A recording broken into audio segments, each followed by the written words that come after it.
अस्सलाम वालेकुम व्यूअर्स, कैसे हैं आप सब। उम्मीद है आप सब ठीक होंगे। आज मैं आपके लिए लेकर आई हूँ बहुत ही ज़बरदस्त रेसिपी, यमी रेसिपी। आज हम बनाएंगे चिकन शिनवारी कढ़ाई, जो कि बनाना बहुत ही आसान है। बिल्कुल होटलों जैसी, रेस्टोरेंट जैसी कढ़ाई आपके साथ शेयर करेंगे। हाईवे के होटलों पे जो चिकन शिनवारी कढ़ाई रेडी होती है, उसकी ओरिजिनल रेसिपी आपके साथ शेयर करूँगी। तो साथ रहिएगा और पूरी रेसिपी वॉच कीजिएगा। तो चलिए स्टार्ट करते हैं अल्लाह के बाबरकत नाम से। बिस्मिल्लाहिर्रहमानिर्रहीम। कढ़ाई में हम हाफ कप ऑयल ऐड करेंगे। ऑयल को अच्छी तरीके से गरम करेंगे और अब हम इसमें चिकन ऐड करेंगे।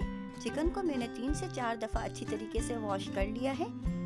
चिकन को ऐड करेंगे। चिकन को हमें अच्छी तरीके से भूनना है। 3 से 4 मिनट तक चिकन को भूनना है, ताकि चिकन का कलर चेंज हो जाए और चिकन अच्छी तरीके से भून जाए।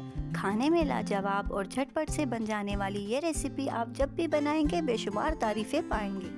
चिकन शिनवारी कढ़ाई झटपट से बन जाती है और खाने में बहुत ही मज़े की और लजीज होती है। 3 से 4 मिनट अच्छी तरीके से भुनाई करने के बाद आप देख सकते हैं कि चिकन कितनी अच्छी तरीके से भून चुका है। अब हम इसमें लहसुन अदरक का पेस्ट ऐड करेंगे। अच्छी तरीके से मिक्स करेंगे।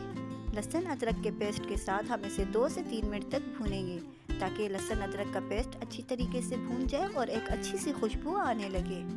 2 से 3 मिनट भूनने के बाद अब हम इसमें टमाटर ऐड करेंगे। टमाटरों को मैंने बीच में से कट लगा के 2 कर लिए हैं और इस तरीके से उल्टे करके रख दिए है। ऊपर से ढककर इसे स्टीम दे के पकाएंगे। 5 मिनट मैंने इसे स्टीम दिए हैं और आप देखें ये कितनी अच्छी तरीके से सॉफ्ट हो चुके हैं। अब हम इनका ऊपर से छिलका हटा देंगे और अच्छी तरीके से मिक्स करके टमाटरों को बहुत ही अच्छी तरीके से मैश करेंगे, ताकि टमाटर बहुत ही अच्छी तरीके से मैश हो जाए। 1 से 2 मिनट तक इसे बहुत ही अच्छी तरीके से मैश करना है। और आप देखिए 2 मिनट हुए हैं, मैंने टमाटरों को बहुत ही अच्छी तरीके से मैश कर लिया है। टमाटर हमारे बहुत ही अच्छी तरीके से मैश हो चुके हैं। हमें बिल्कुल इसी तरीके से चाहिए था। अब हम इसमें दही ऐड करेंगे। 1 कप भरकर मैं इसमें फेंटा हुआ दही ऐड कर रही हूँ। 1 टेबलस्पून भरकर मैं इसमें कुटी हुई लाल मिर्चें ऐड कर रही हूँ। 1 टेबलस्पून भरकर इसमें काली मिर्चों का पाउडर ऐड करेंगे। 1 टेबलस्पून मैंने इसमें नमक ऐड किया है। नमक मिर्च आप अपने हिसाब से रख सकते हैं, जितना आप इजली खाते हैं अपने टेस्ट के अकॉर्डिंग नमक और मिर्च ऐड कर लें।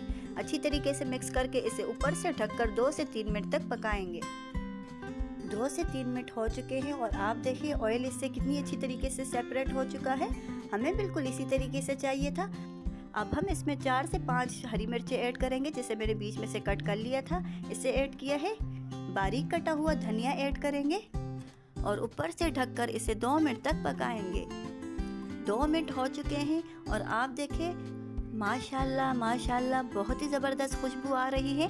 आप इसकी लुक चेक करें, ऑयल इससे कितनी अच्छी तरीके से सेपरेट हो चुका है। ये खाने में भी बहुत ही मज़े का बना था। छोटे बड़े सबको बहुत ही पसंद आया था। उम्मीद है आपको भी मेरी ये रेसिपी बहुत ही पसंद आई होगी।